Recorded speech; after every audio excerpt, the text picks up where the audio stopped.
Welcome to the Papyrus Global TV World News Round. This week from Monday, February 16th through Saturday, February 21st, 2026, the world stood at the intersection of sport, diplomacy, conflict, economic uncertainty, and technological transformation.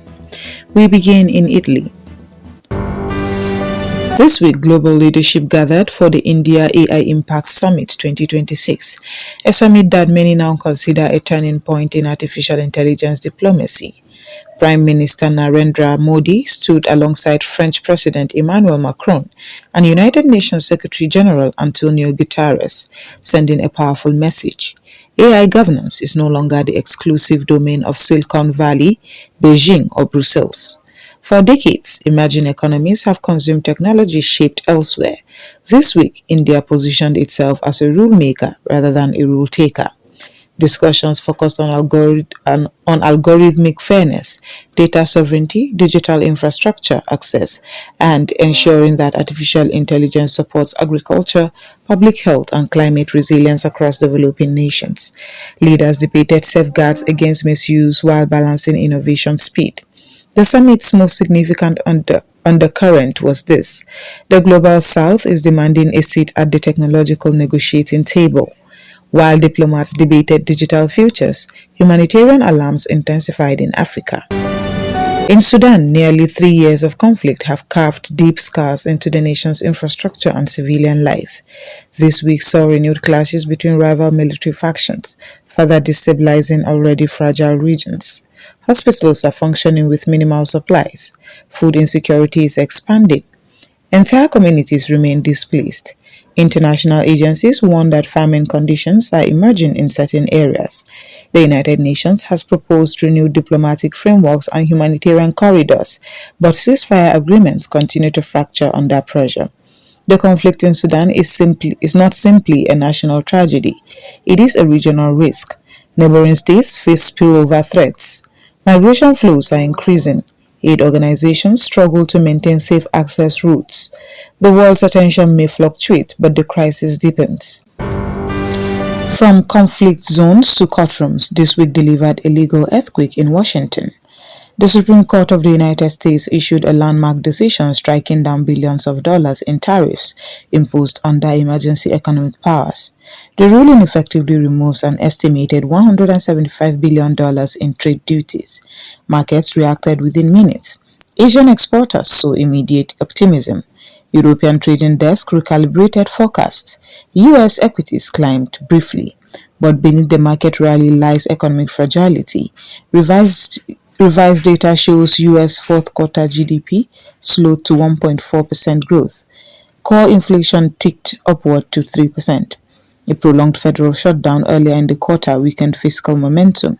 The ruling does more than just adjust tariffs. It resets trade diplomacy, reopens negotiations, and injects uncertainty into supply chains that have only recently stabilized from pandemic-era shocks.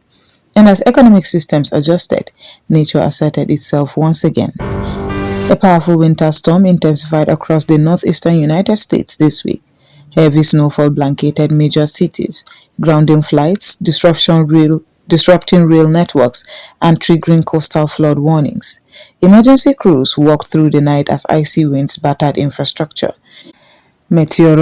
Meteorologists described the storm as unusually volatile, a system that strengthened rapidly and tracked unpredictably. Climate scientists continue to debate how warming global temperatures are shaping winter storms dynamics, but one fact remains clear: infrastructure resilience is now a global conversation. Across sport, technology, conflict, economics, and climate, this week has understood a single reality: our world is deeply interconnected. Decisions made in courtrooms influence factories overseas. Conflicts in one region shift migration flows across borders. Technological frameworks negotiated today will shape economic equity for decades. We now turn to Southeast Asia, where simmering tensions have once again surfaced along a long-disputed frontier. Along the border separating Thailand and Cambodia, military activity intensified this week following the collapse of a fragile ceasefire agreement. What began as a routine patrol confrontation escalated into exchanges that now have drawn international concern. But this dispute is no longer confined to territorial lines on a map. Regional security analysts suggest that the broader zone has increasingly become entangled with transnational cybercrime networks, particularly online scam operations operating across loosely governed areas. Authorities in Thailand have linked elements of the tension to crack down on illicit operations, while Cambodia has called for diplomatic restraint. The Thai government's announcement of snap elections has added a political dimension to the crisis. Critics argue the instability may reshape domestic power alignment, while supporters claim decisive action is necessary to preserve sovereignty. The situation remains fluid as a reminder that modern conflicts are rarely confined to conventional battlefields. They now intersect with digital economies, political legitimacy, and regional alliances. From Southeast Asia, we shift westward to Europe, where economic signals this week have offered cautious optimism. After months of contraction, Eurozone manufacturing activity has returned to expansion territory. Industrial data from Germany and France show modest but meaningful increases in output, supported by stabilizing energy prices and improving supply chain flows. For policymakers at the European Central Bank, this recovery presents a delicate balancing act. Inflationary pressures remain present, but economic momentum is fragile. Raise interest rates too aggressively, and recovery could stall. Ease too quickly, and price stability could erode. Across Europe, business leaders are expressing renewed confidence, but households remain cautious. Consumer demands has not fully rebounded, and geopolitical uncertainty continues to weigh on investment decisions. Economic recovery, it seems, is underway, but is walking a narrow path. And nowhere is geopolitical uncertainty more visible than in Eastern Europe. The war involving Ukraine and Russia continues to shape global security architecture. This week, NATO defense ministers convened to reassess military assistance frameworks and long-term deterrence strategies. While frontline territorial lines have shifted only marginally, strategic positioning has intensified. Energy markets remain highly sensitive to developments in the region. Natural gas pricing, shipping routes, and defense manufacturing supply chains are all directly influenced by the trajectory of this conflict. Diplomatic channels remain open, but progress towards de-escalation appears distant. The war has now moved beyond immediate battlefield calculations. It is reshaping defense budgets, alliance structures, and the geopolitical posture for Europe for the foreseeable future. Meanwhile, diplomacy took a different tone in South Asia. French President Emmanuel Macron concluded a strategic visit to India this week, reinforcing a partnership that is steadily gaining global significance. France and India deepened cooperation in defense procurement, renewable energy development, semiconductor production, and Indo-Pacific maritime security. The partnership signals a broader shift towards diversified alliances into a multipolar world. Observers describe the France-India alignment as pragmatic and forward-looking, focused on technological resilience, energy transition, and strategic autonomy. It is a reminder that while some regions experience instability, others are investing in long-term cooperation. And finally, amid a week defined largely by tension and turbulence, a story of hope from West Africa. In Sierra Leone, a newly funded maternal health center recorded its first successful births this week, a milestone in a region long challenged by limited access to quality medical care.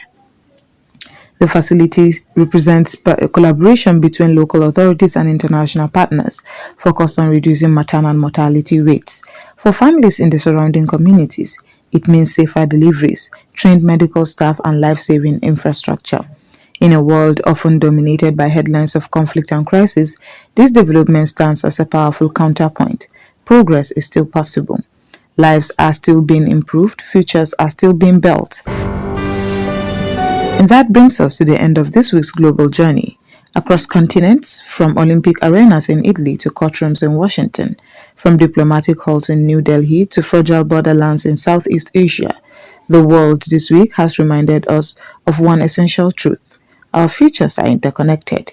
Technology, trade, climate, conflict, diplomacy, none exists in isolation. And as a new week begins today, the story continues. That concludes this edition of the Papyrus Global TV World News Round. covering the defining global events from Monday, February 16th through Saturday, February 21st, 2026. For more in-depth international coverage, exclusive interviews, and breaking news updates, visit thepapyrusdaily.com. Subscribe to the Papyrus Global TV for comprehensive global reporting, and follow the Papyrus Global on all social media platforms to stay connected wherever you are. I am your host, Christiana Babayo. Thank you for watching, goodbye, and stay informed.